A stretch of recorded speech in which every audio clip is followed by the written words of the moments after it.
자, 금융자산 채무상품 2014년도 세무사 2차 시험에 출제된 문제입니다.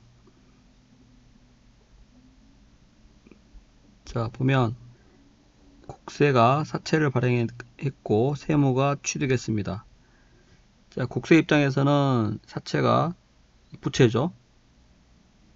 발행했기 때문에 주세무는 취득했기 때문에 자산, 금융자산입니다. 자, 사채의 기대 신용손실이나 신용손상이 없다고 가정했어요. 그래서 상가구 원가나 총 장부 금액이 같다는 뜻이죠. 손실 충당금이 없습니다. 즉 손상차손 인식할 필요가 전혀 없다는 거죠. 자, 권면 발행일은 X1년 초인데 실제 발행일은 X1년 4월 1일 이자 지급일 사이 사채 발행을 한 경우죠. 자, 액면 10만원 표시이자율 10%, 그러니까 매년 말 표시이자가 만원씩 지급될 겁니다. 만기가 X4년 말, 그러니까 만기 4년이죠. 자, X1년 초 시장이자율이 연 11%, X1년 4월 1일 시장이자율이 12%인데, 자, 실제 발행일이 중요하죠. 실제 발행일 날, X1년 4월 1일에 시장이자율 12%가 이게 진실한 유효이자율이죠. 그래서 권면 발행일은 그냥 껍데기입니다. 그래서 그때 X1년 초에 시장이자율 11% 요거는 괜히 혼동시키기 위해서 내놓은 자료입니다. 전혀 불필요한 자료예요. 아예 없다고 보고 문제 푸시면 되겠습니다. 자, 그 다음 물음 1번 보겠습니다. 자, 주 국세가 발행한 사채에 대해서, 자, 주 국세는 이제 사채가 부채죠. 그래서 보통 특별한 언급이 없어도 이 사채는 상가구 원가 측정 금융부채라고 보고 접근합니다. 자, 사채의 실제 발행일, 즉 X1년 4월 1일 날 취할 현금을 물어봤습니다. 자, 만약에 권면 발행일 X1년 초에 사채를 발행했다면은 어떻게 되겠습니까? 얼마에 발행했겠습니까? 자, 원금이 10만원이고 표시이자가 10% 만원이니까 예상되는 미래 현금으로는 10만원 만원이죠. 자, 그런데 유효이자율이 아까 12%라고 했으니까 12%로 할인을 합니다. 그래서 X1년 초에 발행했다면 만기 4년이기 때문에 12% 4기간 현가계수를 적용하면 되죠. 그래서 각각 0.6352, 3.03735 적용해서 더하면 그게 이제 X1년 초 권면 발행일에 발행했을 때 사채 발행 금액이 되는 거죠. 이 권면 발행일의 시장이자율 요거는 아예 지워버렸기 때문에 전혀 뭐 꺼리낄 게 없습니다. 전부 실제 발행일의 시장이자율 12%로 할인을 하고 그걸 X1년 초에 발행했다면은 12%로 할인해서 발행 금액을 구하면 된다는 거죠.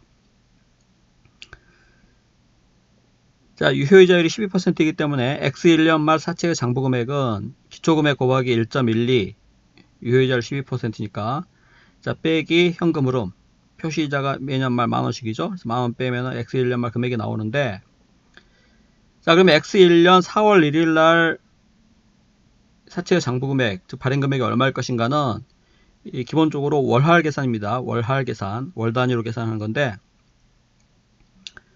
자, 1년이 12%니까 매달 1%씩이죠. 그래서 4월 1일이면은 3달 경과한 겁니다. 그래서 매달 1%니까 3달 경과가 있으면 3%죠. 그래서 기초금액 곱하기 1.03 하고 자, 1년 표시이자가 만원이면 3달 표시이자는 반의 반이죠.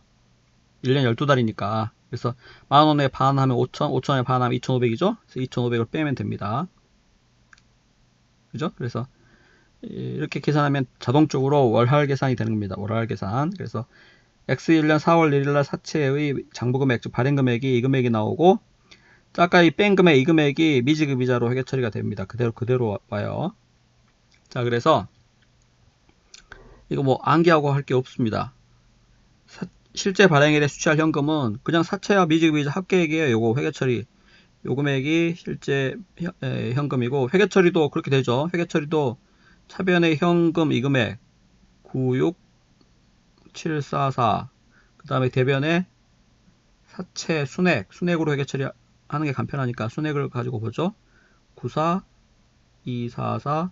그 다음에 미지급이자 2500. 이렇게 해가지고 현금 유입액이 사채 순액과 미지급 이자를 합한 96744가 되는 거죠. 물론 이거를 총액으로 회계 처리하게 된다면 사채 액면 금액이 10만원이니까 요게 사채 10만원 하고 차변에 사채 할인 발행 차금에서 10만원과 94244의 차액을 사채 할인 발행 차금으로 기록하게 되겠죠.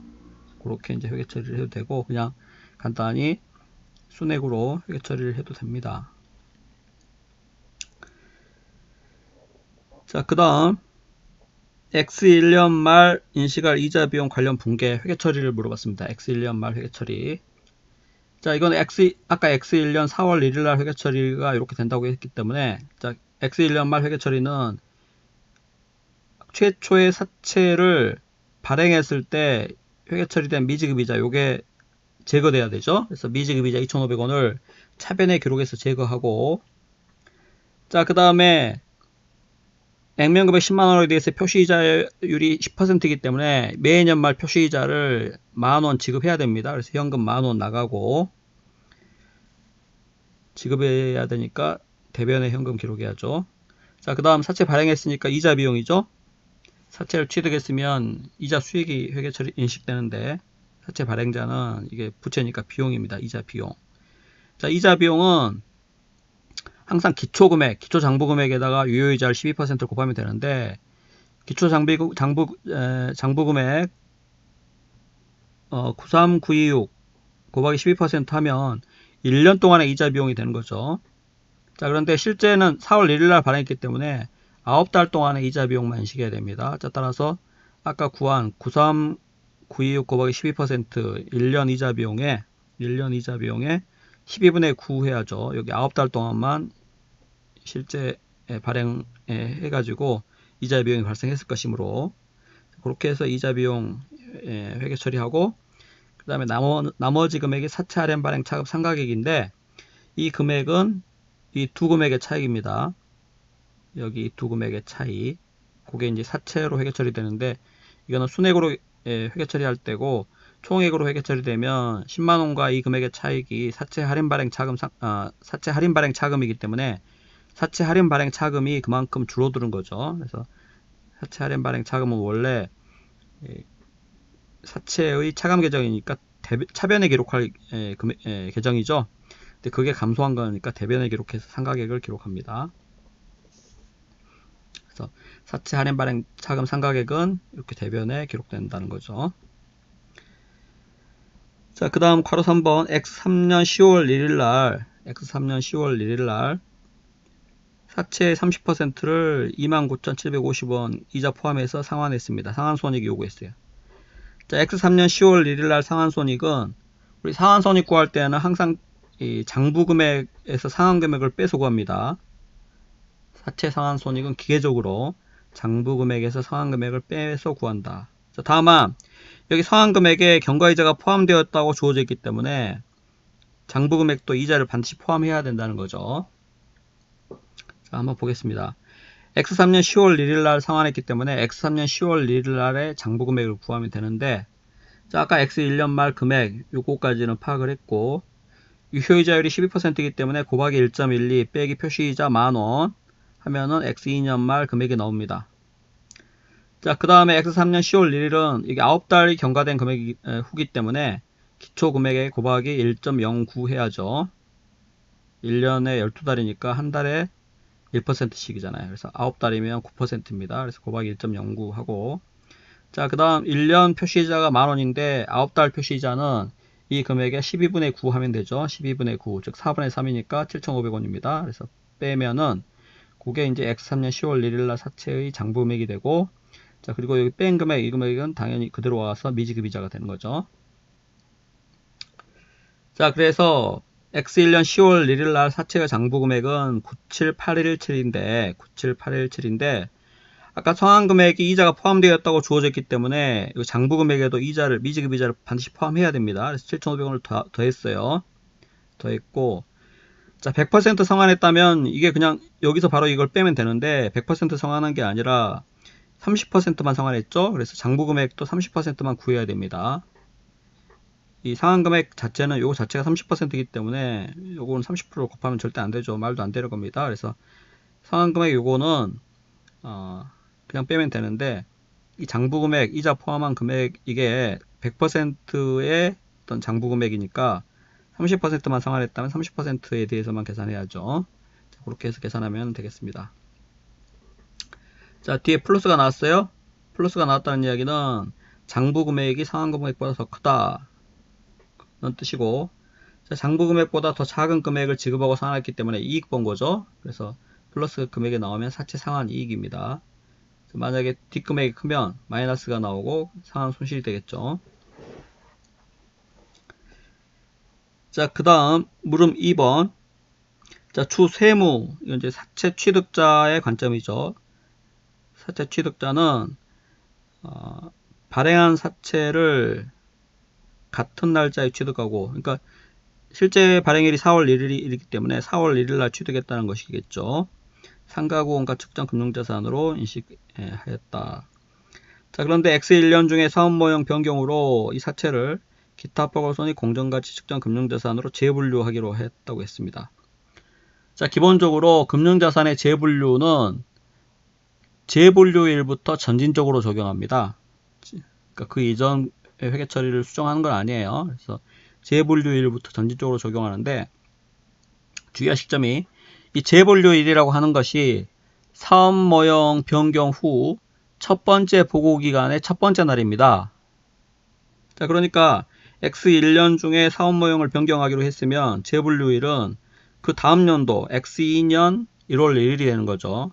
다음 연도 초가 재분류일이기 때문에. 자, 따라서 X 1년에 사업 모형을 변경하기로 이렇게 결정해서 재분류를 하기로 했다면은 실제 X 1년 회계 처리는 달라지지 않습니다. 달라지지 않고 재분류일, 즉 X 2년 초부터 이제 회계 처리를 전진적으로 적용하죠. 꼭 주의하시기 바랍니다. 자, X 2년 초와 X 2년 말 시장이자율이 모두 11%로 주어져 있고,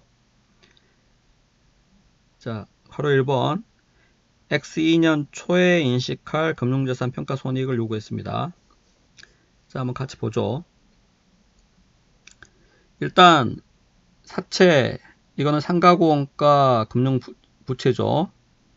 자, 그런데 여기서는 이제 사채 취득자 입장에서는 상가구 원가 금융자산으로 회계 처리를 기본적으로 하는 겁니다. 그래서 아까 93926이 그대로 와요.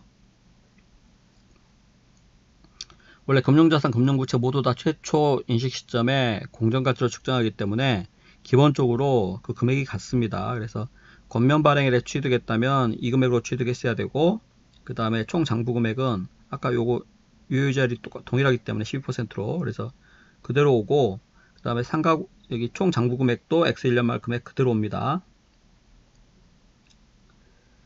자, 그리고 기대 신용 손실이나 신용 손상이 없다고 했기 때문에 이 총 장부 금액 자체가 상가구 원가예요. 그래서 손상 차손 인식될 금액이 전혀 없습니다.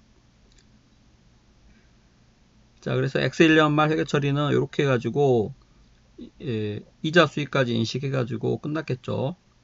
자, 그런데 재분류 때문에 그 X 2년 초에 이게 재분류일이므로 이때 이거를 기타 포괄손익 공정가치 측정 금융자산으로 이제 재분류를 해야죠.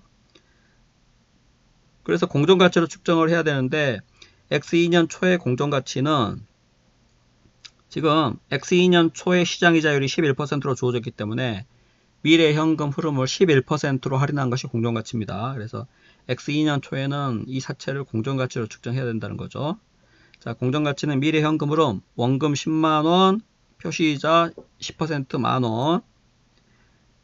자, 그거를 공정가치 측정하니까 X 2년 초에 시장이자율 11%로 할인해야죠. 11%. 그래서 11%의 현가계수를 적용하되 지금 X 2년 초니까 즉 한 기간이 경과됐기 때문에 3기간 남았겠죠. 그래서 0.73119, 2.44371을 적용합니다. 자, 그렇게 해서 공정가치 측정하면은 97556이 나오고, 그리고 곧 상가구 원가와의 차액이 평가손익으로 인식해야 될 금액입니다. 평가손익 누계. 자, 공정가치가 더 크니까 평가이익이 X2년 초에 인식이 되겠죠. 이게 지금 X1년 말 회계처리가 아닙니다. 재분류일은 사업모형 변경 후 첫 번째 보고 기한 첫 번째 날이기 때문에 X1년의 사업모형 변경을 결정했어도 X1년 회계처리는 전혀 영향을 받지 않고, 이거를 기타 포괄 손익 공정가치 측정 금융자산으로 재분류하는 것은 X2년 초에 회계처리해야 한다는 거죠. 그래서 X2년 초에 인식될 금융자산 평가 이익은 이 금액이죠. 2359 이익입니다. 자, 그 다음 주세무가 X2년 말에 이 사채를 계속 보유하고 있을 경우에 공정가치 평가 붕괴를 하라고 했습니다. 자, 기타 포괄 손익 공정가치 측정 금융자산의 경우에는 상가구 원가 측정 금융자산의 경우와 동일하게, 그러니까 같은 방식으로 이 유효이자율을 적용하고 손상도 적용합니다. 그래서 유효이자율이 달라지지 않고, 그 다음에 이 같은 손상 방식을 적용하기 때문에 기대 신용 손실 측정도 바뀌지가 않습니다. 그러니까 동일하게 계속 간다고 생각하시면 돼요. 그래서 지금 손상이 발생하지 않았기 때문에 총 장부금액에다가 유효이자율 12% 적용해가지고 X2년 말 총 장부금액을 구하면 된다는 거죠. 그래서 기초 시점에서의 총 장부금액 95197에 곱하기 1.12 하고 표시이자 만원 빼서 X2년 말 총 장부금액을 구하면 되고, 자, 그 다음에 X2년 말 공정가치는 마찬가지 시장이자율이 X2년 말에도 11%로 조졌기 때문에 미래 현금 흐름 10만원, 만원을 11%로 할인합니다. 자, 공정가치는 항상 해당 시점에서의 시장이자율을 할인하는데, 시장이자율 자체가 X2년 초하고 X2년 말 모두 동일하다고 주어졌기 때문에 그냥 11%로 같게 할인하면 됩니다. 자, 그런데 한 기간이 더 경과됐기 때문에 11%로 할인하되 한 기간 더 경과된 여기 할인율 적용해야죠. 그래서 0.88162, 1.71252 적용합니다. 자, 그러면 공정가치가 98287이 나오죠. 자, 그래서 상가구 원가구 요 차액, 요게 평가손익 누계입니다. 누계. 항상 누계를 붙여야 돼요. 자, 공정가치가 더 크니까 평가 이익 누계가 1666 나와야 된다는 거죠. 자, 그래서 X2년 말 공정가치 평가 회계처리 물어봤는데, 자, 지금 X2년 말 기준으로 평가손익 누계가 1666인데, 아까 X2년 초에, 즉 재분류일에 평가 이익을 2359 인식했죠. 자, 그런데 그 2359 인식했는데 기말 누계, 평가손익 누계가 1666이 되려면 X2년 말에는 평가 손실을 오히려 인식해야죠. 평가 이익을 감소시켜야 됩니다. 그래서 금융자산 평가 이익, 즉 기타 포괄 손익을 감소시켜야 돼요. 얼마만큼? 여기 차액만큼. 그래서 1666에서 2359를 뺀 요 차액만큼을 감소시키고 그 금액을 금융자산에서 조정해 줘야 됩니다. 자, 그 다음 X3년 4월 1일날 사채 전부를 처분했어요. 그래서 금융자산 처분 손익을 요구했는데, 자, 금융자산 처분 손익 X3년 4월 1일날 처분했죠. 그래서 X3년 4월 1일날 처분 손익 구할 때는, 자, 금융자산 처분 손익은 처분 금액과 상가구 원가와의 차이를 항상 구합니다. 처분 금액과 상가구 원가의 차이를 구해요. 자, 그런데 이 처분 금액 자체가 이자가 포함되어 있다고 주어져 있기 때문에 9825 안에 상가구 원가도 이자를 포함해야 됩니다.